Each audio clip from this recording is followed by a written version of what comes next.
Os mistérios da mulher, antiga e contemporânea. Uma interpretação psicológica do princípio feminino, tal como é retratado nos mitos, na história e nos sonhos. Por Mary Esther Harding, segunda edição, Edições Paulinas. Capítulo 3.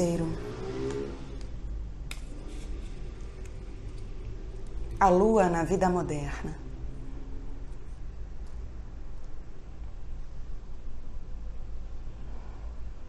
Para o homem antigo e o primitivo, a lua era a representante visível do feminino. Naturalmente, não entendiam a natureza do poder que veneravam na lua.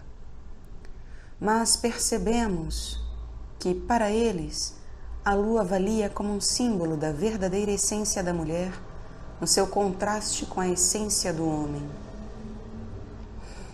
Nos mitos e costumes esboçados nos capítulos seguintes, mostrar-se-á, de modo sombrio, os sentimentos e reações que homens e mulheres tiveram, não em relação a uma mulher em particular, nem mesmo em relação às mulheres em geral, mas a feminilidade em si, ao princípio feminino, que era e é, a despeito do movimento feminista e da masculinização das mulheres modernas, a mola principal da mulher, controlando tanto a sua vida psíquica como o seu ser psicológico interior.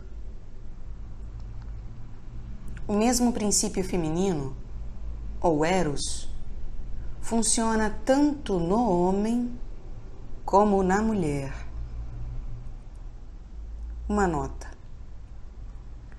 Através deste livro, o termo Eros é usado em seu sentido filosófico, onde representa o princípio de estar relacionado, relatedness, psiquicamente.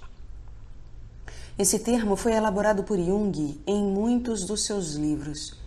Ele relaciona o princípio Eros com o feminino, contrastando-o com o princípio Logos, que é caracteristicamente masculino. Assim, o termo Eros é usado sem nenhuma referência ao deus grego do mesmo nome. O pequeno deus alado, assim como suas próprias flechas, é o pensamento ou impulso de amor que atinge a certa distância, que voa para dentro da pessoa. Tal fato é naturalmente ligado ao princípio Eros, porque quando tal míssil atinge uma pessoa, esta é compelida a procurar um relacionamento mais estreito com a fonte humana daquele impulso. Da mesma maneira, o reino do erótico é estreitamente ligado a Eros, mas não idêntico a ele. O erótico é um dos campos em que Eros se manifesta, mas não é o único.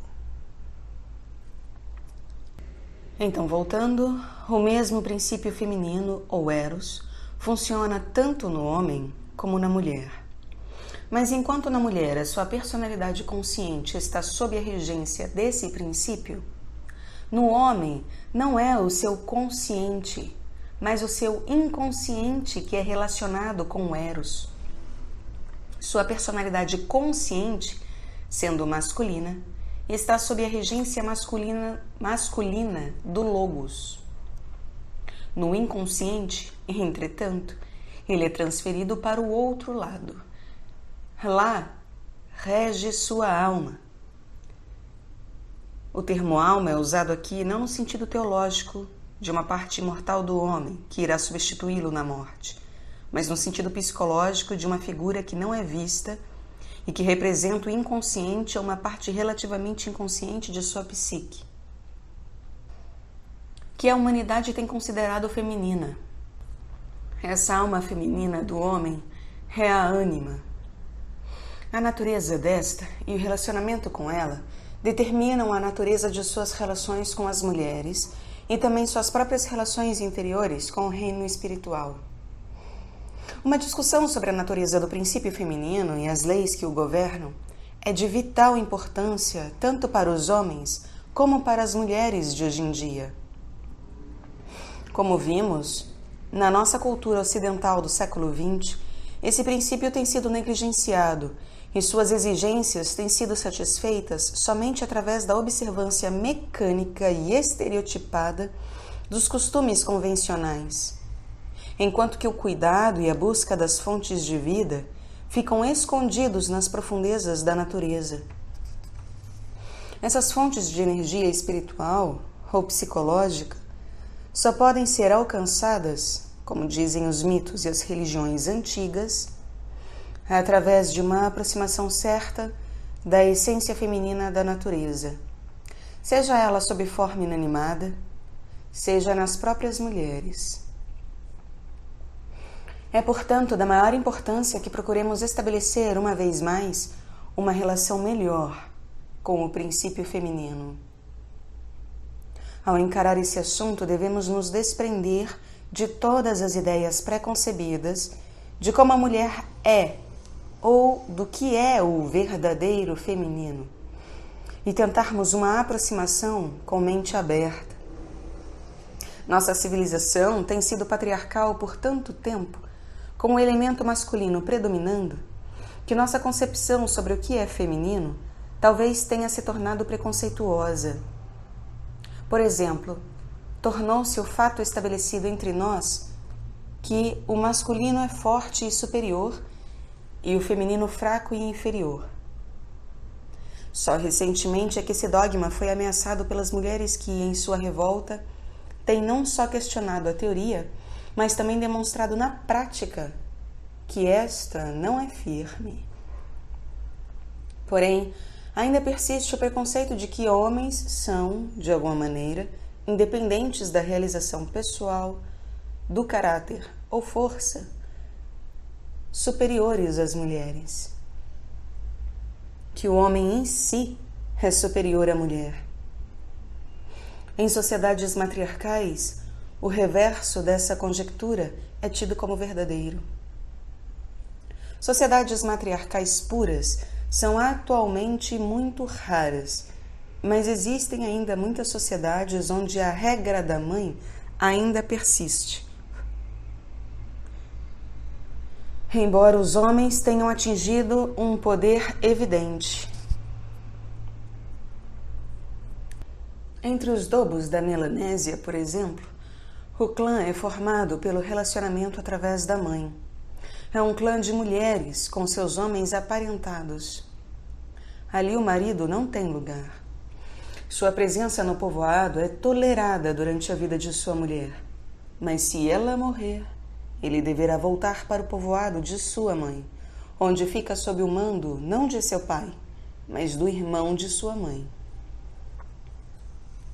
A origem do poder masculino e da sociedade patriarcal provavelmente teve início quando o homem começou a acumular propriedades pessoais em contraste com propriedades comunitárias e descobriu que sua força e coragem pessoais podiam aumentar suas posses. Essa mudança no poder secular coincidiu com o início do culto do sol sob um sacerdócio masculino. Este veio a substituir os cultos da lua, bem anteriores, que permaneciam nas mãos das mulheres. A adoração ao sol era usualmente introduzida e estabelecida por um edital de um ditador militar.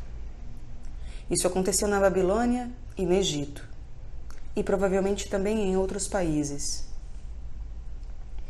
Os resultados dessa mudança de ênfase entre o masculino e o feminino, foram de longo alcance. Talvez um dos mais importantes foi o fato de que o conceito a partir do qual se constituíram valores religiosos ou espirituais, antes simbolizados pela lua, tenha sido transferido para o sol, caindo sob o controle masculino. Nas épocas do culto à lua, a religião era ligada aos poderes invisíveis do mundo do espírito.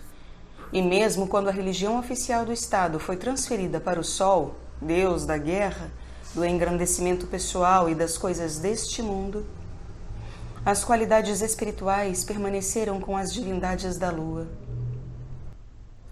A adoração da lua é a adoração dos poderes criativos e fecundos da natureza e da sabedoria que é inerente ao instinto e à harmonia com a lei natural. Mas a adoração do Sol é a adoração daquilo que conquista a natureza, que organiza a sua abundância caótica e subordina seus poderes, visando a realização das finalidades do homem. O princípio masculino, ou Logos, veio, portanto, a ser venerado na pessoa do Deus Sol.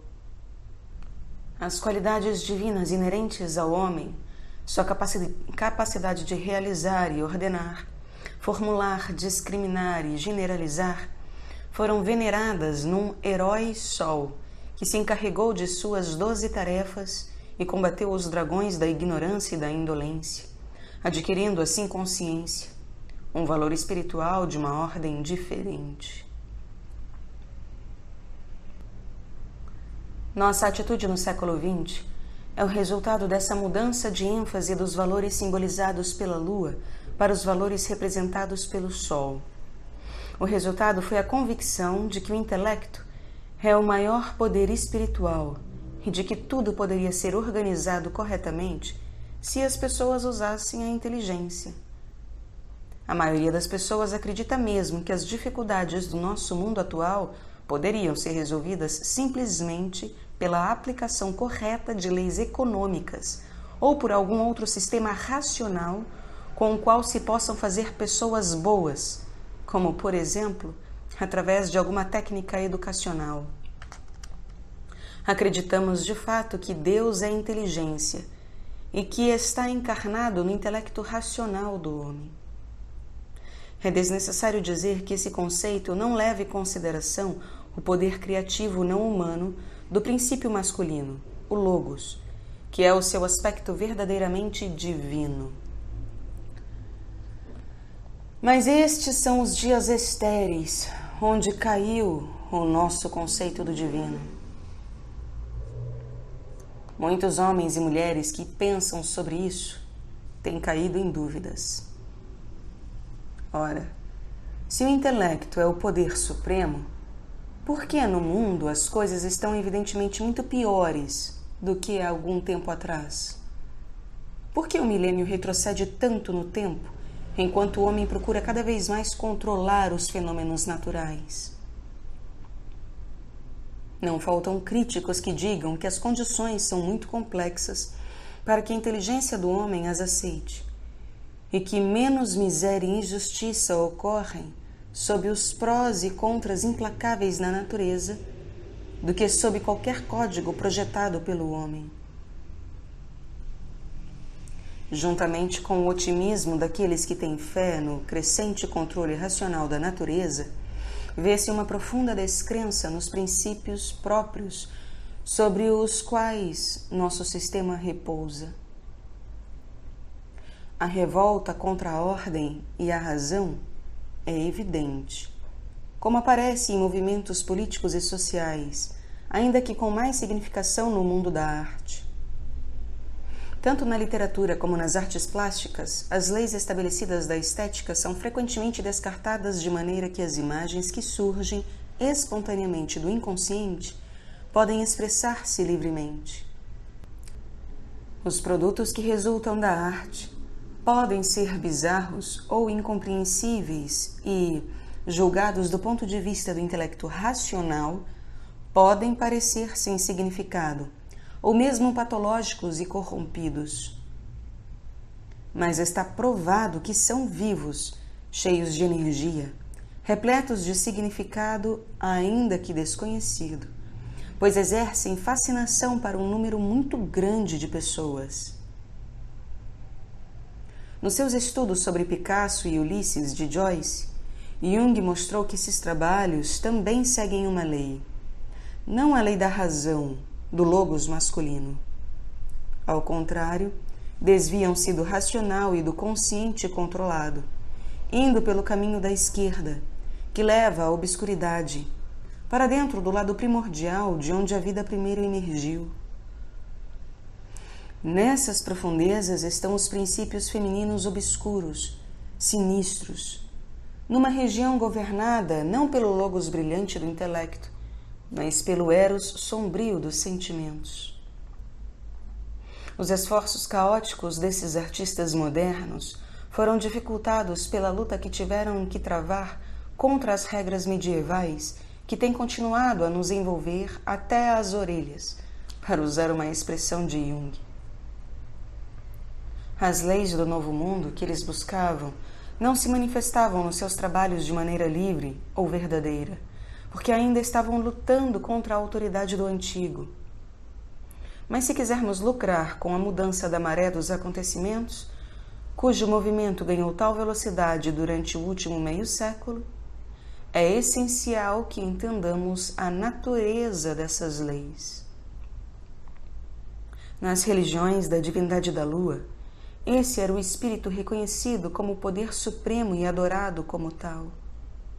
Aí as leis do princípio feminino eram formuladas e eram prescritos rituais que visavam a colocar o homem numa relação correta com o poder reconhecido como além do controle humano.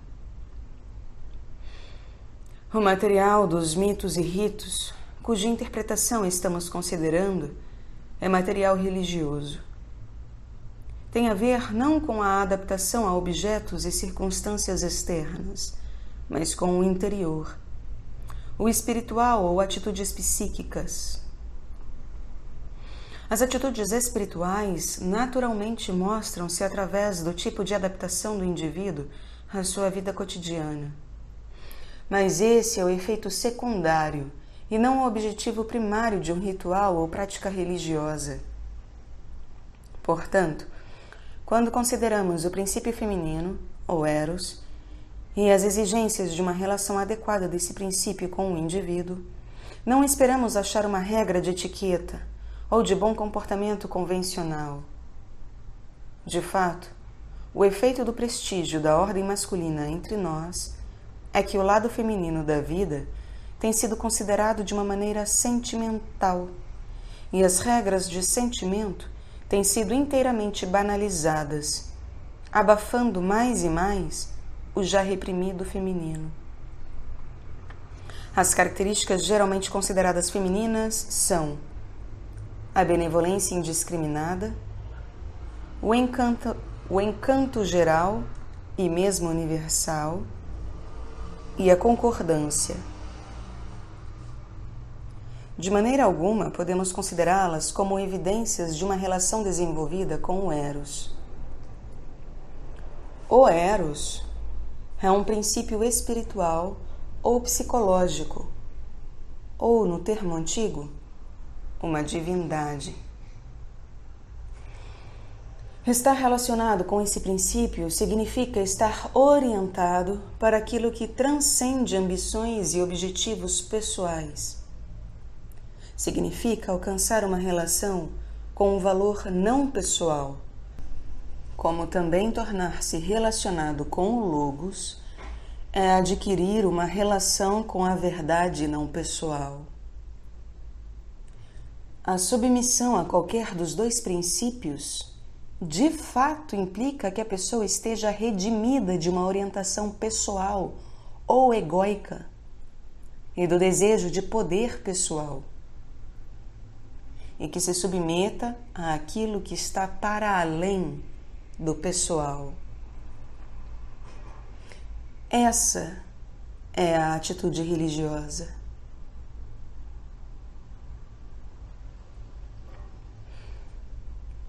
Na natureza, o princípio feminino, ou como o homem ingênuo diria, a deusa feminina, mostra-se como uma força cega, fecunda e cruel, criativa, acariciadora e destrutiva. É a fêmea das espécies, mais mortal do que o macho, feroz em seu amor como em seu ódio. Esse é o princípio feminino em sua forma demoníaca. Os chineses chamam-no Yin, o poder sombrio do feminino. Como na Babilônia, na Arábia e no Oriente Próximo, Toda deusa terrestre é também uma deusa da lua. Assim, para os chineses, Yin é tanto terra como lua. Wilhelm escreve: o princípio Yin é tudo o que é escuro, sombrio, frio. O poder que começa no outono e supera o sol é o frio e a obscuridade do inverno. Isso é o que os chineses consideram a essência do princípio feminino. O grande Yin simbolizado pelo tigre deslizando furtivamente pela relva, esperando para pular sobre sua presa com garras e dentes, e ainda parecendo todo o tempo macio, manso como um gato, fazendo com que quase nos esqueçamos de sua ferocidade. Esse poder feminino foi chamado Eros pelos gregos e significa o estar relacionado mais do que o amor, pois na ideia do Eros está contido tanto o negativo ou ódio quanto o positivo ou o amor. O caráter ambivalente e potente do princípio feminino é uma realidade psicológica sempre presente para os homens. Para eles, as mulheres aparentemente compartilham desse poder demoníaco, muito embora alguns dentre eles estejam desatentos a esse fato. Mas o medo quase universal que os homens têm de cair sob o poder ou fascinação de uma mulher e a atração que essa mesma servidão tem para eles são evidências de que o efeito que uma mulher produz no homem é, em geral, de caráter demoníaco. A atitude depreciativa que muitos homens têm em relação às mulheres é uma tentativa inconsciente de controlar uma situação em que ele se sente em desvantagem. Muitas vezes ele procura eliminar o poder da mulher, induzindo-a a agir em relação a ele como mãe. Dessa maneira, ele é liberado em grande escala de seu medo, pois na relação com sua mãe, quase todo homem experimentou o aspecto positivo do amor da mulher. Mesmo assim, não está totalmente livre da apreensão, porque ao fazer com que a mulher seja mãe, ele, ao mesmo tempo, faz-se criança e está, portanto, em perigo de cair em sua própria infantilidade. Se isso acontece, ele pode ser dominado por sua própria fraqueza e, uma vez mais, deixa a mulher toda poderosa na situação. Consequentemente, a maioria dos homens aproxima-se de uma mulher com medo. Não obstante seja um medo inconsciente ou com hostilidade nascida do medo, ou talvez com uma atitude dominadora, para arrebatá-la de um só golpe. A imagem demoníaca da mulher, em geral, não é proveniente de nenhuma experiência que o homem viveu com alguma mulher em particular. Embora a experiência possa confirmar sua pressuposição inconsciente, essa imagem repousa na natureza da própria ânima do homem, ou alma feminina, sua imagem interior do feminino. A ânima não é uma mulher, mas um espírito de natureza feminina, que reflete as características do lado demoníaco da deusa lua não humana, e que dá ao homem uma experiência direta do Eros não humano em todo o seu poder, tanto glorioso como terrível. Na vida cotidiana, o homem não entra diretamente em contato com o princípio masculino duro, predatório, implacável, mas encontra-o sob a máscara humana, mediado pela sua função superior, ou seja, o pensamento disciplinado ou a força física treinada. Mas o feminino dentro dele mesmo não é mediado através de uma personalidade humana culta e desenvolvida. O princípio feminino, a deusa Lua, age sobre ele diretamente do inconsciente, aproximando-se como um traidor que vem de dentro. Não é de se admirar tanto temor e desconfiança. Com a mulher a situação é um pouco diferente. Ela usualmente não conhece o princípio feminino diretamente nessa forma demoníaca. Para ela, ele é mediado através de sua própria feminilidade e de sua própria forma sensível e desenvolvida de se aproximar da vida. Mas, se a mulher tiver tempo suficiente para se analisar, também poderá tornar-se consciente dos impulsos e pensamentos que não estão de acordo com suas atitudes conscientes, mas que são o resultado direto do ser feminino cru e indomado que existe dentro dela. A maioria, entretanto, não vai olhar para esses segredos obscuros de sua própria natureza. É doloroso demais, muito corrosivo para o caráter consciente que ela constrói para si. Prefere pensar que é realmente o que aparenta ser. E, de fato, sua tarefa é ficar entre o Eros que está dentro dela e o mundo. Tornar humano, por assim dizer, o poder demoníaco do princípio feminino não humano. Em nossa civilização ocidental, distanciamo-nos tanto dos aspectos mais instintivos do Eros e domesticamos tanto sua parte superficial que em sua relação de Eros com o mundo, isto é, nas suas relações domésticas e sociais, a mulher tornou-se completamente organizada e convencional. O resultado foi que não só esses relacionamentos sociais e domésticos se tornaram gastos e estéreis, mas a própria mulher passou a sofrer por estar separada das fontes de vida, das profundezas do seu ser. Quando um homem e uma mulher procuram formar um relacionamento mais íntimo do que um conhecimento meramente convencional, tornam-se evidentes as diferenças nos seus pontos de vista e nos valores relativos que atribuem à vida.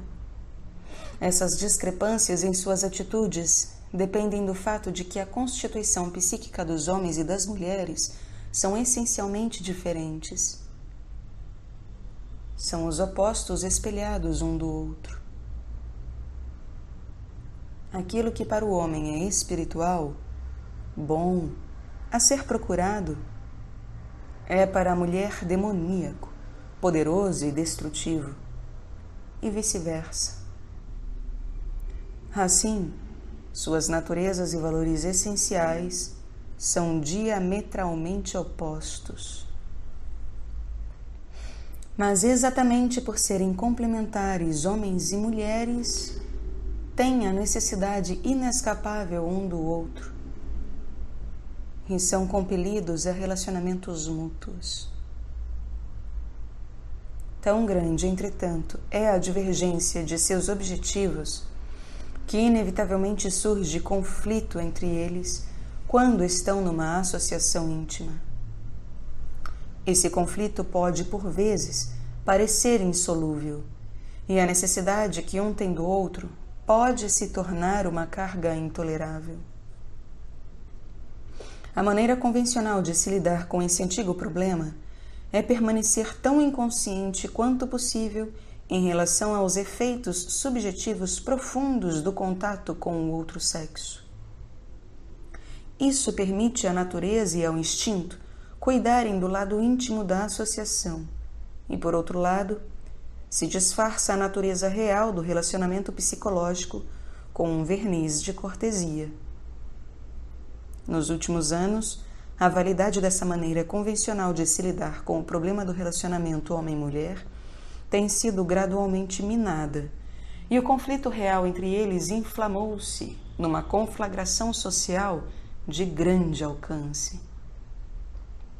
Agora é quase tão comum o casamento acabar desastrosamente quanto seguir seu caminho pela linha convencional do assim chamado casamento feliz, onde frequentemente a tolerância e a inconsciência agem como soporíferos, abafando o descontentamento. Esse conflito externo entre homens e mulheres não é mais do que um quadro de conflito subjetivo que se processa dentro de cada indivíduo, embora talvez não haja consciência do mesmo. Nenhum indivíduo é inteiramente masculino ou inteiramente feminino. Cada um é feito de um composto dos dois elementos, e esses dois constituintes estão frequentemente em constante conflito dentro da psique. Até que esse aspecto pessoal do problema esteja resolvido, homem e mulher não encontrarão solução para as dificuldades externas de seus relacionamentos, pois irão inevitavelmente projetar a parte menos disciplinada e menos consciente de sua própria psique no seu parceiro. O homem, por exemplo, encontrará seus próprios elementos femininos não domesticados na relação com sua mulher e verá tudo o que ela é e tudo o que faz através da névoa de sua própria ânima não redimida e demoníaca.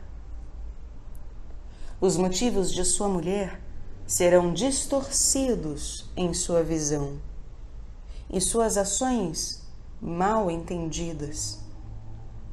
Algumas vezes a distorção pode fazê-la parecer cruel, hostil ou astuciosa. Em outras vezes, a distorção pode atribuir-lhe gentileza, compreensão e tolerância, que não são menos irreais e ilusórias. Ele é, de fato, incapaz de vê-la claramente, porque não vê a si próprio de maneira completa e verdadeira.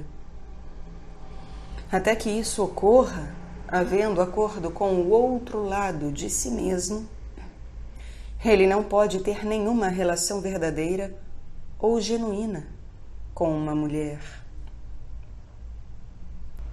Mas fazer isso significa enfrentar um conflito interno que pode ser uma experiência muito dolorosa. O problema não está resolvido tanto ao ser ignorado como ao se projetar o fator inaceitável no outro sexo. Se o homem quer ser inteiro, precisa encarar sua não totalidade honestamente. Seu conflito interno somente estará resolvido quando tiver achado uma relação para ambos os aspectos de si mesmo e estiver reconciliado com esses poderes reguladores da psique, os princípios masculino e feminino, que são inerentes à verdadeira natureza de todo o indivíduo. No simbolismo que vamos considerar, e que parece ser universal, o princípio feminino, ou Eros, é representado pela lua, e o princípio masculino, ou Logos, pelo sol. O mito da criação do Gênesis afirma: Deus criou duas luzes, a luz maior para reger o dia e a luz menor para reger a noite. O sol, como princípio masculino, é soberano do dia, da consciência, do trabalho e da realização e do entendimento e da discriminação conscientes, o Logos. A lua, o princípio feminino, é a soberana da noite, do inconsciente. É a deusa do amor, controladora das forças misteriosas que fogem à compreensão humana, atraindo os seres humanos irresistivelmente um para o outro, ou separando-os inexplicavelmente. Ela é o Eros, poderoso e fatídico, incompreensível. Nos mitos e religiões referentes à lua, acha-se uma mina de informações sobre a natureza de Eros e as leis que governam seu funcionamento. Esse acervo representa a sabedoria de homens antigos e primitivos que estavam mais perto da natureza do que nós hoje em dia. Podem ser tesouros de conhecimentos ou meras curiosidades arqueológicas. Não devemos tomá-los sem críticas, considerando-os uma sabedoria apropriada para nós, como o foram para os antigos. Mas também não podemos descartá-los, desvalorizando-os somente porque são velhos. O fato de os simbolismos da lua terem evoluído a partir de povos tão distantes uns dos outros, em diferentes épocas, e ao mesmo tempo serem tão semelhantes entre si, é uma evidência de que brotaram das profundezas da psique humana, onde repousam verdades que são de validade universal. Imagens que surgem das profundezas da psique inconsciente do homem, sob forma de símbolos, contêm uma verdade que transcende a sabedoria ou inteligência humana. Mas poderíamos pensar que, embora essas coisas tenham sido verdadeiras e válidas para as pessoas que as criaram, não são necessariamente válidas para nós. Por que então considerá-las? A resposta é que imagens similares surgem atualmente nos produtos inconscientes de homens e mulheres. Podem ser reconhecidas em criações artísticas, pinturas, poesia, teatro, como também nos sonhos e fantasias de indivíduos sem nenhuma pretensão artística. A atitude sensata seria nem crer e nem descrer da sabedoria dos antigos, mas tentar examinar seus mitos com mente aberta. Se não nos atraem diretamente, não nos conduzirão a nenhuma verdade. E então é melhor não perder tempo com eles. Mas se tais mitos nos dizem alguma coisa, sua própria lógica, embora estranha e não racional, nos conduzirá a convicções e verdades, não havendo necessidade de qualquer prova racional.